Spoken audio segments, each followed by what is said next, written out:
मुझे पता है आप सभी को ये सारी बातें मालूम है, पर पता नहीं क्यों आज मुझे इन सब बातों को याद करने का मन किया, तो मैं आपके साथ शेयर करने को इसलिए मैंने ये सब लिखा और अब मैं शेयर कर रही हूँ। बात जब की है जब मैं बहुत छोटी थी और मैं अपने घर में सबसे ही छोटी हूँ, तो सभी लोग जानते हो, आप लोग तो सब मेरे बड़े ही हो। बात मेरे बचपन की है। घर में 10 सदस्य और छोटी सी कमाई, पर उन्होंने कभी किसी बात की कमी नहीं जताई। जब मैं बहुत छोटी थी तब की बात है, पर पापा ने कभी कमी नहीं जताई। बहुत सारे लोग थे घर में, 10-12 सदस्य थे, पर पापा ने कभी भी किसी चीज़ की कमी नहीं जताई। पापा कभी खाली हाथ घर नहीं आते थे, ऑफिस से कभी भी खाली हाथ घर नहीं आते थे। उस समय पापा असिस्टेंट इंजीनियर थे ऑफिस में, टेलीफोन विभाग में, और उन्होंने कभी भी किसी चीज़ की कमी नहीं जताई। बेटी बेटे में कभी फर्क तो समझा ही नहीं। पहले परिवार बड़े होते थे तो हमारे घर में 6 बहनें और 1 भाई, और मैं सबसे छोटी, और भाई बस मुझसे 2 साल बड़ा।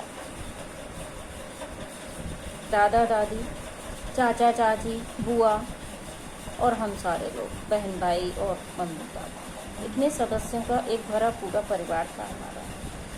हमें कभी भी याद नहीं कि पापा ने कभी किसी काम के लिए हमें टोका हो या फिर मना किया हो।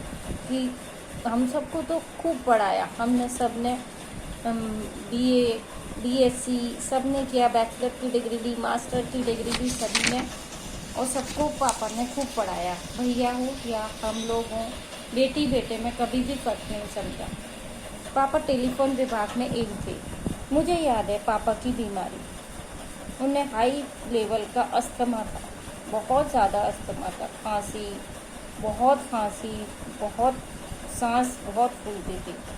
उन्हें हाई लेवल का अस्थमा था, तो बड़ी मुश्किल से डेली दिल्ली जाना और रात को लौटना। सभी उनसे रिटायरमेंट की बात करते थे।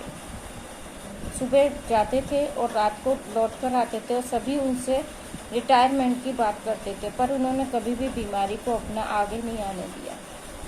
और हम सबको पढ़ा और करके और पूरी तरह से एजुकेटेड करके, किसी को MA B.Ed MSc B.Ed सबको खूब पढ़ाया। हम जितना पढ़ना चाहते थे खूब पढ़ाया, और कभी कहा ही नहीं, किसी बात के लिए मना किया ही नहीं।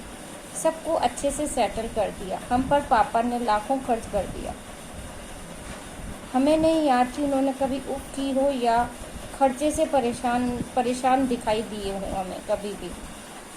अब हम ये सोचकर ही घबरा जाते हैं कि उन्होंने हमें किस तरह से पढ़ाया। अब हम ये सोचकर ही घबरा जाते हैं कि पापा में अपार सहन शक्ति थी, हम उनके तिनका मात्र भी नहीं है। पापा में अपार सहन शक्ति थी, हम उनके तिनका मात्र भी नहीं है। उन्होंने इतने लोगों को हंसकर पाल लिया, और उतने में ही वो औरों को भी सहायता कर देते थे। अब हम 4 व्यक्ति के परिवार से ही घबराते हैं। उन्होंने 10-12 लोगों का परिवार हंस के पाल लिया, कभी उफ तक नहीं की, और हम अब अपने 4 व्यक्ति के परिवारों से ही घबरा जाते हैं, पर सदस्यों से ही घबरा जाते हैं।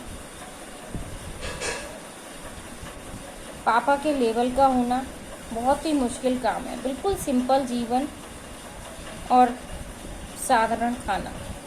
मित्रों, सिंपल रहोगे तो खुश रहोगे। इस कंपटीशन के समय में अपने से छोटों के लिए उदाहरण छोड़ सकोगे तभी अच्छा रहेगा।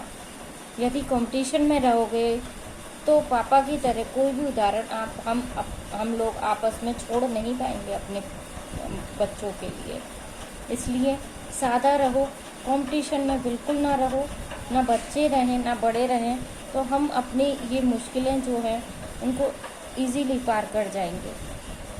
पापा के लेवल का होना बहुत ही मुश्किल काम है। पापा की तरह ही हम भी अपने बच्चों के लिए उदाहरण बने, ऐसे काम हमें करने चाहिए, और अपने बच्चों को ज़्यादा से ज़्यादा जितना पढ़ना हो, जितना जो करना हो करने देना चाहिए। और यदि सिंपल रहेंगे तो हम अपने जीवन को सुखद बना पाएंगे। आई मिस यू पापा, लव यू पापा, हैप्पी फादर्स डे।